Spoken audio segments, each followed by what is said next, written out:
When Hollywood wants to portray complex character traits, it doesn't always need a long story more complicated to follow than WWE plotlines. One of these traits is the intelligence of so-called genius characters.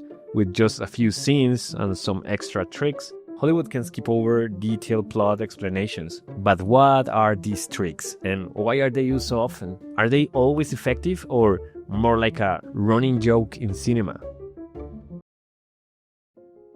Isaac Newton, one of the greatest geniuses, once said, "If I have seen further, it is by standing on the shoulders of giants." Well, or at least I've heard that quote attributed to him, but probably a bunch of people said it before, including Einstein. Regardless of who said it first, the meaning holds. There's no isolated genius who discovers everything on their own thanks to some kind of superhuman traits.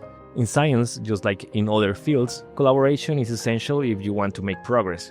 But of course, then there are those people who go beyond the average and do extraordinary things, like Newton himself, Aristotle, Napoleon, or Steven Seagal. And yes, while they might have something innate, that doesn't mean they never studied, or that the effort it took to get where they are was easy. The problem with the standing on the shoulders of giants narrative, or the one about hard work, is that it doesn't allow for a simple explanation that the audience can grasp quickly. That's why in movies or TV shows, Hollywood uses certain formulas to make the complicated seem simple. No way. I'm getting hacked. A port scan?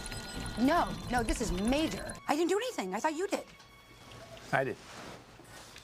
The most typical hack is the use of a complicated formula that no one understands and sometimes doesn't even need to be understood because they are just meaningless scribbles. But since they include symbols or equations, the audience automatically assumes that it's complex. One of the most striking examples is John Nash in A Beautiful Mind. The guy spends his time at university writing formulas on the windows of his dorm room, which even without knowing him already tells us he's not a regular person. Well, that and, spoiler alert, he talks to people who don't exist.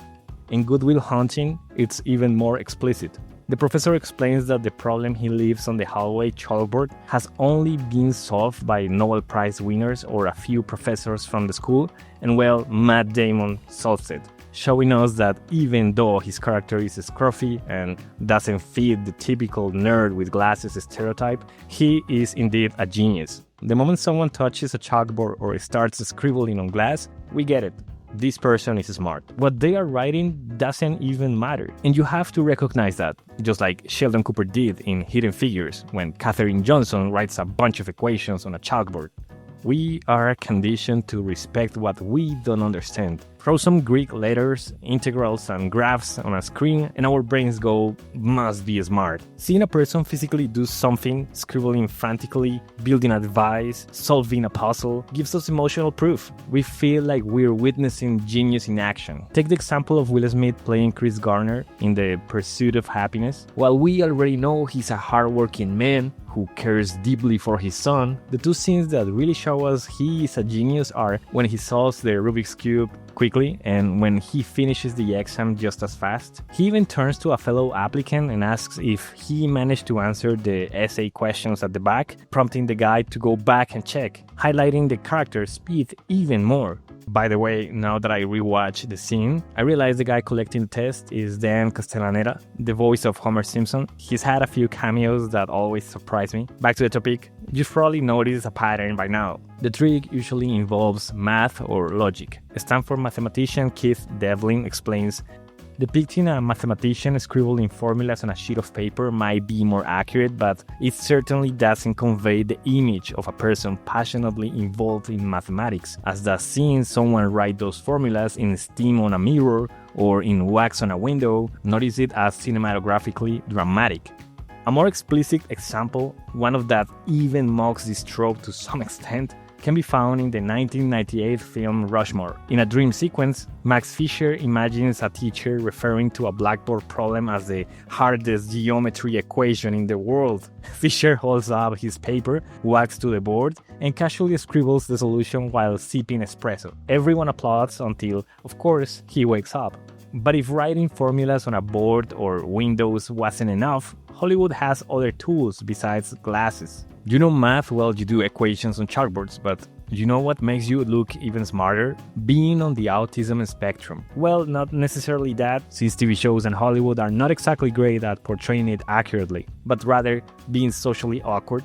In X plus Y, we see the main character being exceptional at math but terrible at social relationships. In The Big Bang Theory, all the characters have some degree of social ineptitude, but the one who's supposed to be the smartest, Sheldon, shows it to a much higher degree. Paradoxically, when characters are not like that, I've noticed that the writers tend to put more effort into developing their personalities, like Matt Damon's character in Good Will Hunting or Lou Diamond Phillips as Angel Guzman in Stand and Deliver. Because their characters aren't just defined by their intelligence, we get to see other interesting traits of a real person, struggles, everyday obstacles. In my opinion, these portrayals are more comforting than the Sheldon stereotype. When we see Angel Guzman's score at the end of the movie, it's not really a surprise, but it's satisfying because of how much we've seen the character grow throughout the film.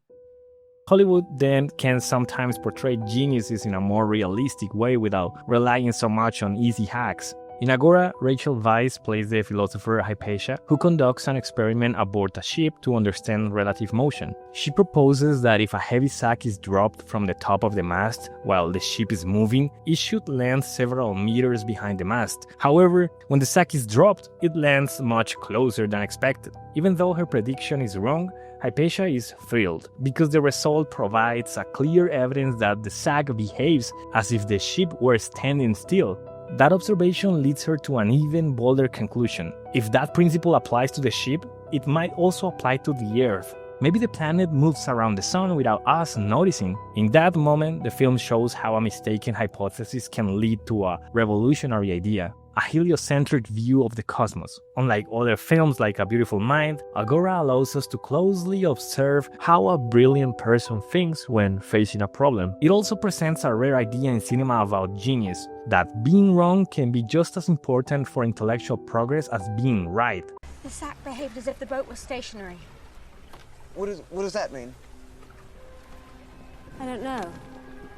In Oppenheimer, the focus isn't just on how much of a genius he was, but also on the problems he faced in academia, even while being incredibly smart. They also didn't reduce him to isolated genius stereotype, showing him as quite competent in social settings. Of course, this is easier to do when the character isn't fictional, and you have time to develop them. However, not everything has to revolve around exaggerated examples of groundbreaking discoveries. In A Beautiful Mind, for instance, when John is teaching and there is a noise coming from downstairs, he chooses to close the windows, making the room hotter. For this issue, instead of once again using the hardest problem in the universe, his future wife gets up and simply talks to the people causing the noise, so they'll quiet down. In this example, setting aside that the scene still ends with an impossible math equation for his students to solve, it shows that the same clichés aren't always necessary to portray someone's intelligence.